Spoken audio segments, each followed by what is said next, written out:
유대인들이 6월절, 그들의 명절인 6월절이 되면은 노래를 하나 부르는데 아니마민이라는 노래를 부른대요. 나도 못 들어봤어요. 그런데요, 이 아니마민이라는 이 뜻은 히브리어로 나는 믿는다라는 뜻이래요. 나는 믿는다. 이 노래는 유대인들 600만 명이 나치 히틀러에 의해서 학살당했던 악명 높은 아우슈비츠 수용소에서 불려진 노래였대요. 내용은 이런 내용인데, 나는 믿는다. 메시아가 나를 돕기 위해서 반드시 찾아오신다는 사실을, 어려움이 있는데 그 하나님께서 나를 돕기 위해서 반드시 찾아온다. 지금 아우슈비츠 그 강제 수용소에서 지금 1명, 2명, 10명, 100명, 1000명, 10,000명씩 가고 매일매일 가스실에서 학살당해 죽는 그 시점에서 그럼에도 불구하고 하나님이 나를 돕기 위해서 찾아온다는 희망의 끈을 놓지 않았다는 거예요. 여러분 어떠세요? 여러분들도 그 하나님을 믿습니까? 안 되는데, 풀리지 않는데, 나 그렇게 기도했는데 결국 내가 가스실에 들어가서 죽는데 어떠신가요? 정말 힘들고 어렵고 문제가 풀리지 않는 가운데에서도 하나님께서 나를 돕기 위해서 반드시 오신다. 여러분 이걸 믿습니까? 성경도 우리에게 말씀하잖아요. 볼지어다 내가 세상 끝날까지 너희와 항상 함께 있으리라. 근데 그 말씀을 진짜 믿냐고요? 말씀은 나오는데 진짜 믿냐는 거죠. 그러니까요, 이 유대인들에게 있어서의 무서운 점이 그거예요. 아무리 절망이어도 절대 포기하지 않는다는 거예요. 그럼에도 불구하고 희망의 끈을 놓지 않는다는 거예요. 끝까지 이 희망을 붙잡는다는 거예요. 그런데 그럼에도 불구하고 현실은 그들의 희망과 상관없이 하나 둘 가스실에 다 불려가지고 다 죽었다 그 말이죠. 희망이 안 보이는 거예요. 그래서 그들이 가사를 바꿨어요. 뭐라고 바꿨냐? 그런데 때때로 메시아는 너무 늦게 오신다. 왜요? 나 오실 줄 믿는데, 나를 돕기 오신 줄을 믿는데, 근데 늦게 오신다. 늦게 오신다. 근데 그 중에 그 한 사람이, 그 수용소에 있던 한 사람이 이 깨진 유리 조각을 가지고 매일 새벽마다 일어나 가지고 깨진 유리 조각으로 면도를 하면서, 면도를 깨끗하게 면도를 하면서 아침마다 면도를 하는 거예요. 아침이 되면은 이제 가스실로 목욕시켜 준다 하면서 가스실로 데려가 가지고, 나중에 죽이고 난 이후에 옷 벗기는 것도 힘드니까 아예 목욕탕에서 목욕시킨다고 데리고 가가지고 옷 다 벗겨놓고 가스를 주입해서 죽였다는 거예요. 참 엄청난 그 일을 600만 명이 죽었는데, 근데 아침마다 이제 사람들을 이렇게 데려가는데, 근데 그 사람이 아침마다 보면은 새파랗게 딱 면도를 하고 깔끔하게 머리를 빗고 이렇게 있으니 그 사람을 데려갈 수가 없는 거예요. 그래서 뒤로 제쳐놓고 그리고 세계대전이 끝났어요. 그리고 생존자로 남았어요, 이 사람이.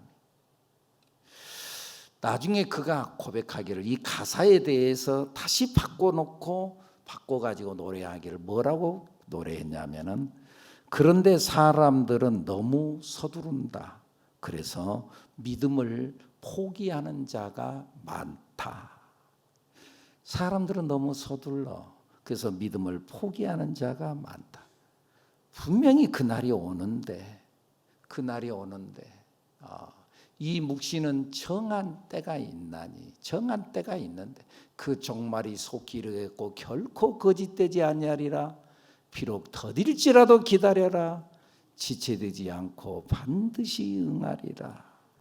할렐루야. 나중에 그의 일기 중에 이런 글이 쓰여져 있었대요. 고통 속에서 죽음을 택하는 것은 너무 고통스러우니까 나 차라리 죽고 싶다. 그래서 고통 속에서 죽음을 택하는 것은 가장 쉽고 나태한 방법이다. 죽음은 그렇게 서두를 것이 못 된다. 죽음 앞에서 살아보려는 의지, 이것이 새로운 창조다. 죽음 앞에서 살려고 하는 의지, 그것이 새로운 창조다. 이런 고백의 글을 남겼어요. 이 사람이 누구냐? 세계적 정신과 의사 유대인 빅터 프랭클이라는 사람의 이야기예요. 희망이 안 보인다는 거죠. 오늘 성경 본문의 시편 88편의 이 말씀도 성경에서 가장 슬프고 어두운 시라고 이야기를 해요. 3절 말씀 읽어볼까요? 무릇 나의 영혼에는 재난이 가득하며 나의 생명은 수월에 가까웠사오니. 4절 나는 무덤에 내려가는 자 같이 인정되고 힘없는 용사와 같으며 죽은 자 중에 던져진 바 되었으며 죽임을 당하여 무덤에 누운 자 같으니이다. 내가 무덤 속에 오죽하면 내가 무덤 속에 들어갔다. 저도 한때 어려움이 있을 때 내가 무덤을 통과하고 있습니다. 내 그런 고백을 한 적이 있는데 무덤 속에 들어갔다. 오죽하면 해도 안 된다는 거예요. 그런데 오늘 성경 본문의 말씀을 보니까 자기를 그렇게 만드신 분이 하나님이래요.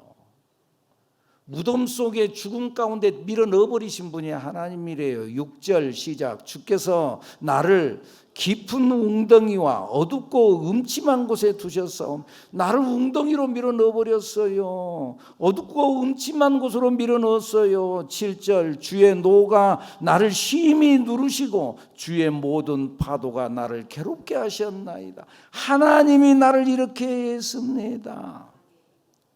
근데 그런 가운데에서 나를 웅덩이 속으로 밀어 넣어버리고 무덤으로 집어넣어버렸던 그 하나님을 부르고 있는 거예요. 그 하나님을 부르는 거예요.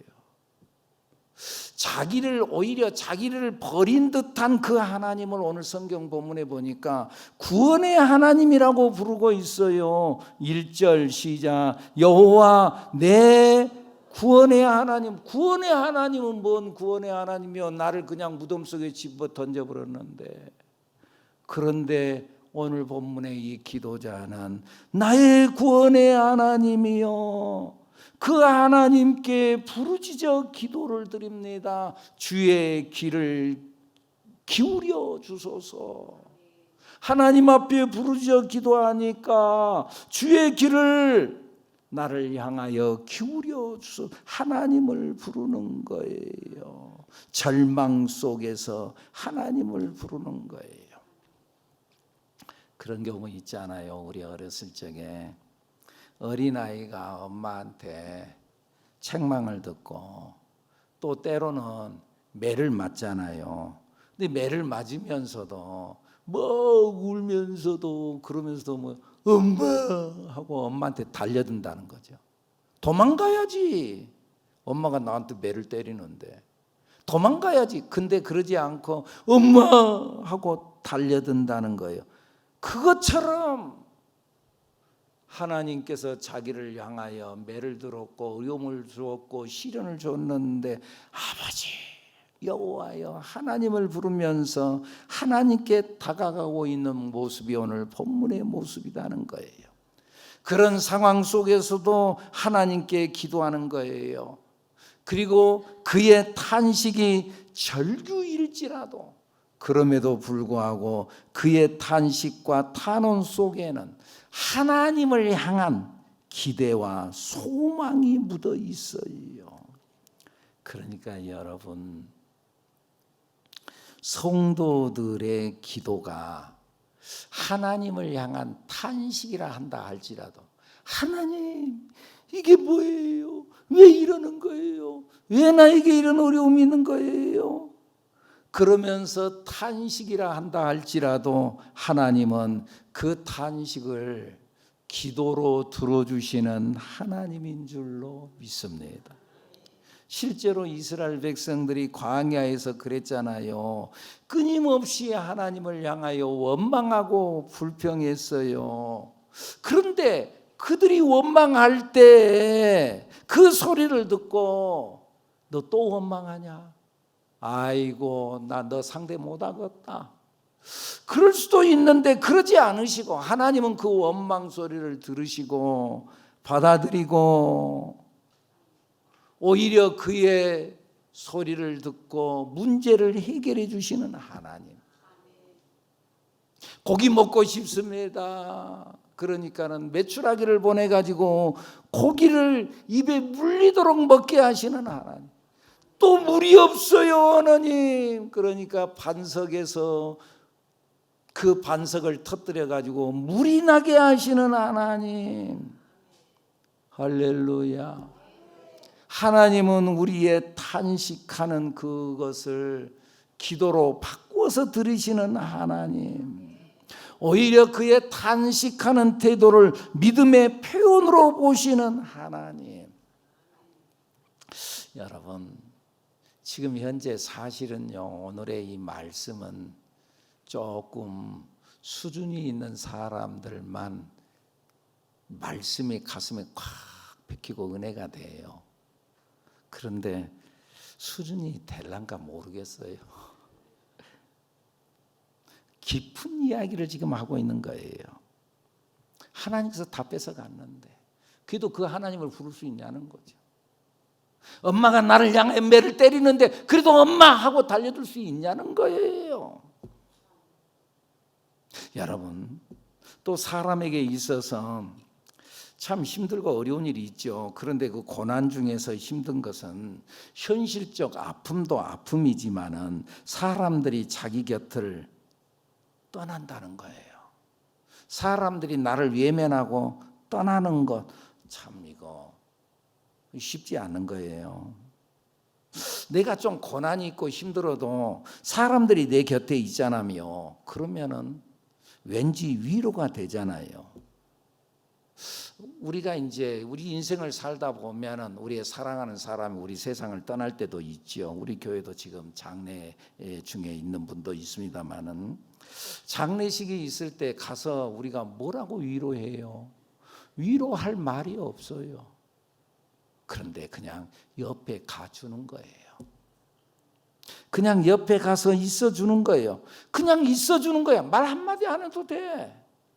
있어주는 거예요. 그게 위로예요. 다른 게 뭐가 위로겠어요?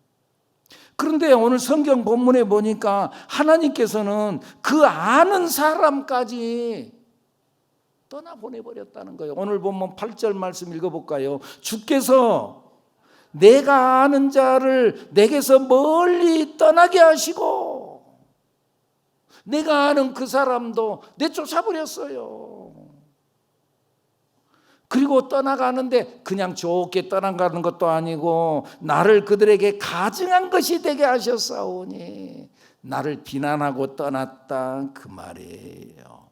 18절 말씀 주는 내게서 사랑하는 자와 친구를 멀리 떠나게 하시며 내 곁에서 내가 아는 그 사람들 나의 위로가 되는 사람들까지 다 떠나버리게 하신 하나님.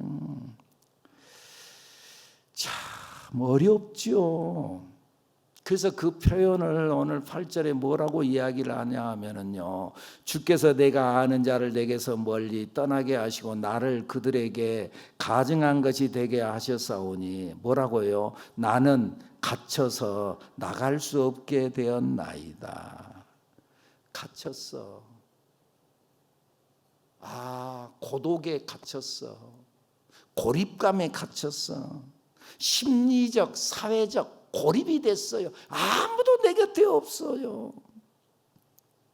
그런데 이런 상황 속에서 하나님을 불렀어요. 9절, 곤란으로 말미암아 내 눈이 쇠하였나이다. 여호와여, 내가 매일 주를 부르며 주를 향하여 나의 두 손을 들었나이다. 매일 내가 주님을 부릅니다. 나를 지금 어렵게 만들고 나를 치고 나를 심판 중에 두고 그러는데 그 하나님을 부르는 자. 그러니까요, 그런 의미에서 기도는요, 단순한 소리가 아니에요. 그러면 기도는 뭐냐?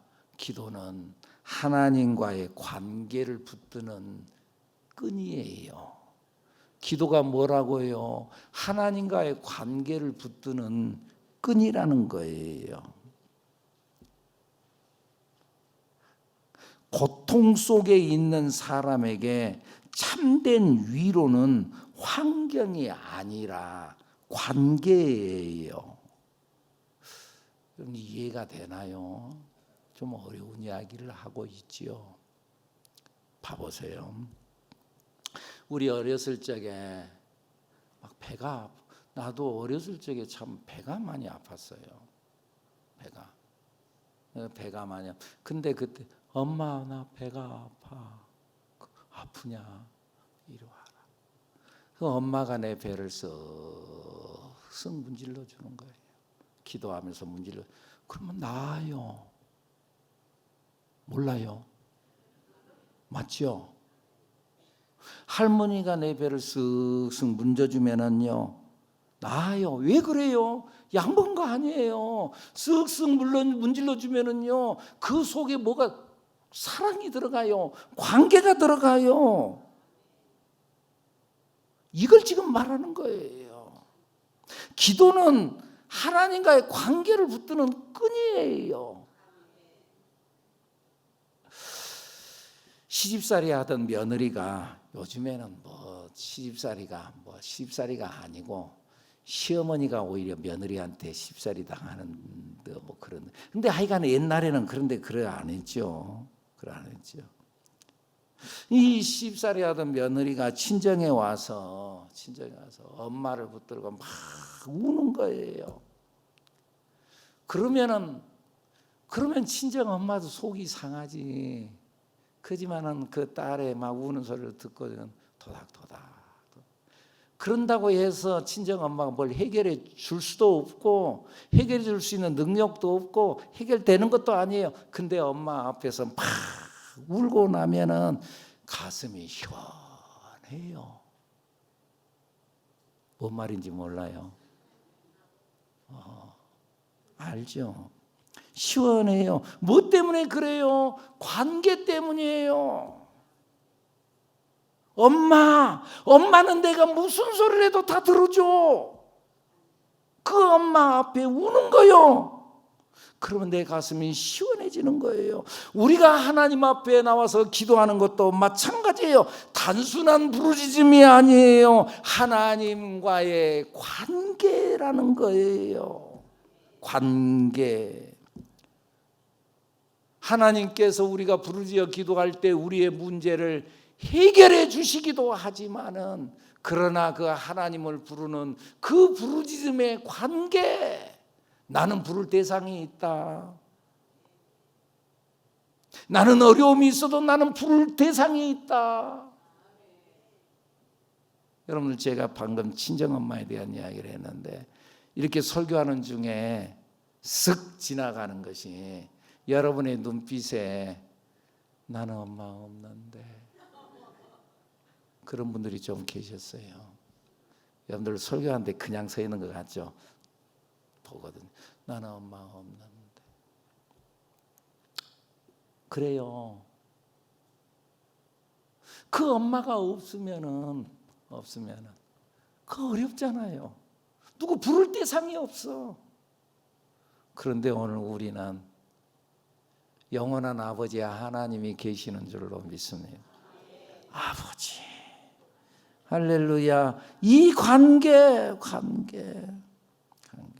이 관계가 우리에게 위로를 주고 용기를 주고 힘을 주고 우리의 마음을 만져주시는 줄로 믿습니다. 결국 이 시편 88편의 말씀에는 끝까지 희망이 안 나와요. 응답이 안 나와요. 물론 우리가 하나님 앞에 기도할 때 다니엘의 세 친구가 왕의 신상 앞에 절하지 않는다고 해서 불 속에 들어가잖아요. 근데 마지막 기회가 왔어요. 왕이 마지막 기회를 주는 거예요. 지금이라도 듣지 않았다. 지금이라도 이 신상 앞에 절하면은 너를 불 속에 집어넣지 않겠다. 그때 이 세 친구가 뭐라 그래요? 사드락과 메삭과 아벳노고, 왕이요, 우리가 저 불 속에 들어간다 할지라도 하나님께 우리를 건져주실 줄로 우리는 믿습니다. 하나님께 우리를 건져주십니다.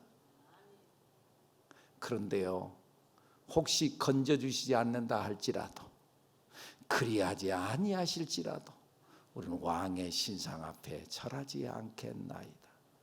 그 하나님과의 관계의 끈을 끝까지 놓지 않았던 이들, 그리고 진짜 불 속에 들어갔어요. 3명이 들어갔는데 제4의 사람이 그들과 함께 있으면서 머리카락 하나도 걸리지 않게 했다고 성경에 기록되어져 있잖아요.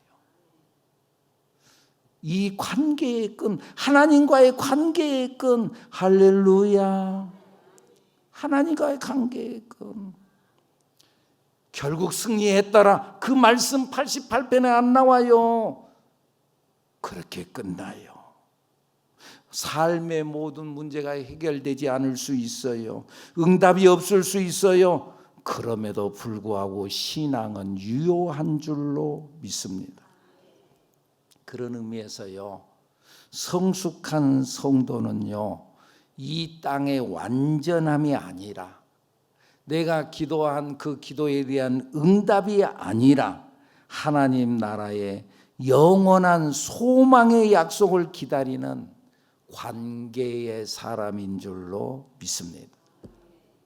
성숙한 성도는 뭔가 내가 하나님 앞에 기도해서 응답 받았냐 안 받았느냐의 문제가 아니라 하나님과의 관계의 사람이라는 거예요. 이해가 되죠? 예를 들면요, 우리 잘 아는 이야기 있잖아요. 춘향이가 이도령을 기다리는 그 약속, 내가 과거에 급제해서 내가 성공해서 돌아오리다. 그 약속을 붙들고 끝까지 기다리잖아요. 지금은 칼을 차고 감옥에 있어도 그래도 그는 소망이 있잖아요. 서방님, 그 서방님이 과거에 급제해서 암행어사 출두요 하고 돌아올 그날을 생각하는 거예요. 그걸 기다리는 것 자체, 약속을 기다리는 것 자체, 그것이 행복이에요. 그것이 바로 견딜 수 있는 힘이에요. 약속이 있는 사람은 오늘 좀 힘들어도요, 견뎌낼 수 있는 거예요. 여러분들, 내일 희망이 있는 사람, 우리 어렸을 적에 내일 소풍 간다는 그 재미난 일이 있는 사람, 오늘 벌써 신나는 거예요. 오늘 벌써 재미있는 거예요. 사업하는 사람이 내일 뭔가에 입금이 돼가지고 뭔가에 하나가 터뜨려질 그것이 탁 이루어져 있다, 이것이 예약되어져 있는 사람은요, 오늘 재미있는 거예요. 오늘 좀 힘들어도 내일만 되라. 내일 희망, 그 희망을 갖는 그것, 약속을 기다리는 것, 그것, 할렐루야. 이 땅에서 아무런 기적이 일어나지 않아도 하나님이 준비하신 의의 면류관을 기대하며 걸어가는 사람, 그 사람이 진정한 신자인 줄로 믿습니다. 바울 사도가 그러잖아요. 그가 결국 하나님의 일을 하다가 순교를 당하면서도 그가 뭐라고 고백해요? 이제 후로는 나를 위하여 의의 면류관이 예비되어져 있다. 그 하나님과의 약속, 그 약속을 붙드는 거예요. 죽음 앞에서, 지금 언제 죽을지 몰라요. 죽음 앞에서 아무런 희망이 보이지 않지만, 그리고 실제적으로 사람들이 다 지금 죽어져 나가고 있어요. 그럼에도 불구하고 아침마다 새파랗게 면도를 하고 희망을 기다리는 것, 그것이 신앙인 줄로 믿습니다. 이거 언제까지 기다려야 되나? 진짜 내가 살 수 있으려나? 그럴지도 모르지만은, 그러나 그 약속을 기다리는 사람, 그 하나님은 늦지 않게 오신다. 그리고 지금 현실을 놓고 탄식하고 있을지는 모르지만 그 탄식이 변하여 탄성이 될 날이 올 줄로 믿습니다. 할렐루야. 우리 교회에 내가 양해를 안 구했는데, 우리 윤희계 집사님, 젊은 집사님인데 임신을 했어요. 임신을, 쌍둥이를 임신했어요. 매 주마다 여기 이제 예배가 끝나고 나니 앞에 와서 기도를 받고 그러는데, 이거 참 볼 때마다 더 불어나고, 볼 때마다 이거 참 안타까워 죽겠어요. 짠하기 그지없어요. 짠하기. 8월 달까지 기다려야 된다는데, 참 그래. 근데 여러분들 잘 봐보세요. 너무 얼마나 대대하게 다니는지. 근데 여러분, 여자가 말이죠, 지금 현재 의학이 이렇게 발달이 돼서 우리가 다 아니까 그러지, 여자가 갑자기 어느 날 막 토하고 밥을 못 먹겠고 메스껍다 그러고, 그럼 병이잖아요. 병이잖아요. 뭘 몰라. 그러더니 어느 날 배가 불러오네. 이건 큰 병이잖아요. 이건 병이야. 놀라운 일이에요. 임신한지 모르니까. 그러더니 어느 날 이 안에서 뭐가 막 꿈틀거려요. 꿈틀거려. 이거 얼마나 놀랄 일이에요. 그런데 우리는 놀라지 않잖아요. 그리고 비정상적인 몸을 가지고 있으면서도, 그러면서도 대대하게 다니잖아요. 내가 왜 이러냐 말이야. 절대 그러지 않아요. 오히려 이 탄식이고 이 아픔이고 이 정상적이지 못한 것이 변해서 탄성이 될 날이 온다 그 말이에요. 탄성이 될 날이 온다는 거예요. 이건 놓고 염려하지 않아. 이거 놓고 내가 왜 이러지 염려하지 않아. 왜? 때가 되면은 탄성이 될 날이 온다 그 말이에요. 이름까지 지어놓고 기다리고 있다 그 말이에요. 목사님한테, 목사님이 이름을 좀 지어주세요. 근데 기도를 했어요. 하나님의 은혜 가운데 정말 하나님께서 태어나게 했으니까. 그래서는요, 성경에 창세기 1장 1절 태초에 하나님이 천지를 창조하시니라, 그 첫 구절에 태자하고 하시니라 맨 끝자라고 이름 테라. 요한계시록 맨 마지막 장 22장 21절인가요? 거기에서 주 예수의 은혜가 모든 자들에게 있을지어다. 아멘. 그런데 거기에 맨 첫 글자 주와 아멘하고 해서 주와. 그랬어. 이름까지 지어놓고 기다리고 있는 이거. 현실은 비정상적이고, 현실은 힘들고, 현실은 어렵고 안타깝고 얼마나 힘들어요. 그런데 그거 걱정하지 않는 거죠. 여러분, 오늘 어려운가요? 오늘 힘든가요? 어려운 문제를 지금 안고 있나요? 어려운 문제를 안고 너무나 지금 배가 불러가지고 지금 활동하기 어렵고 막 지금 그런가요? 다 됐어. 그날이 왔어요. 할렐루야. 밀물이 오고 있다고 했잖아. 탄성을 지를 그날이 올 줄로 믿습니다. 할렐루야. 기도합니다.